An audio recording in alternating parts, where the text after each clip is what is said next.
নমস্কার বন্ধুরা, হরে কৃষ্ণ, রাধে রাধে। কেমন আছো তোমরা সবাই? আশা করছি ভালো আছো।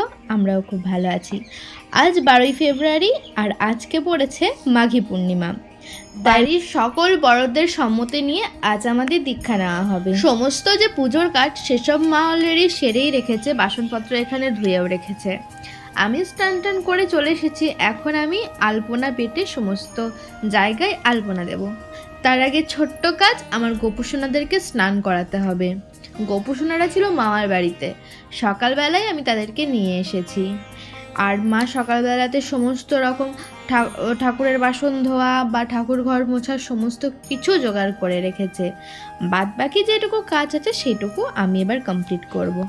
এখানে ফুল, বেলপাতা, আমের শাখা, গঙ্গা জল, ফল সমস্ত কিছু রেডি আছে। তো চলো এবার আমি গোপুসোনাদেরকে স্নানটা করিয়ে দিই। গোপুসোনাদের স্নান করানো কমপ্লিট, ওদেরকে এখন রোদে বসানো আছে আর আমি এখানে আলপনাও দিয়ে নিয়েছি। এই যে গোপুসোনার বাবা, তাদের এখন অঙ্গরাগ করবে।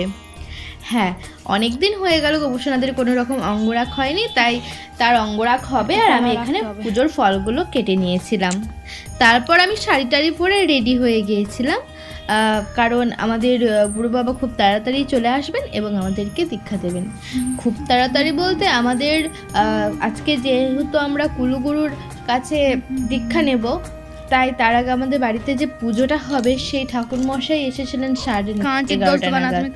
তো তারপর পুজো হতে দেরি হয়েছে এবং দীক্ষাটা নিতেও আমাদের মোটামুটি 12টা কি 12:10-15 বেজেই গেছিলো। এখানে দেখো আমাদের সোনাদেরকে কি সুন্দর মিষ্টি লাগছে। 11:30টার পর যখন ঠাকুরমশাই আসে তখন ঠাকুরমশাই তো পুজো শুরু করেই দিয়েছে, সমস্ত জোগাড় যন্ত্র করাই ছিল, তাই ঠাকুরমশাই এসেই সঙ্গে সঙ্গে পুজো শুরু করে দিয়েছিলেন, কারণ বারবেলা পড়ে গেলে না আর আমাদের আজকে দীক্ষা নেওয়াটা হতো না। আমাদের এই দীক্ষা নেওয়ার প্রসেসটা অনেক বছরের। আমার 2020 সালে বিয়ে, 21 সাল থেকে সিদ্ধান্ত হয়েছিল যে আমরা দীক্ষা নেব। সেই দীক্ষা আজও নেওয়া হচ্ছে কি কালও নেওয়া হচ্ছে। অনেক বাধা বিপত্তির পর আজকে আমাদের দীক্ষাটা ফাইনালি কমপ্লিট হবে। কারণ এই দীক্ষা যতবারই নিতে গেছি ততবারই কোনো না কোনো বাধা পড়েছে। বাবা, সে সমস্ত বাধা কাটিয়ে উঠে যে আমরা আজকে গুরুর কাছে দীক্ষাটা নিতে পেরেছি, এটাই আমাদের অনেক অনেক অনেক সৌভাগ্যের কারণ। আর আমরা যাকে গুরু বাবা হিসেবে পেয়েছি তিনিও ভীষণ ভালো মানুষ। আমরা তাকে গুরু বাবা হিসেবে পেয়ে খুবই খুবই খুবই আনন্দিত। আর আজকে আমাদের গোপুসোনার মুখের যে হাসিটা আর যে চমকটা ছিল না, সেটা অন্য লেভেলের ছিল পুরো।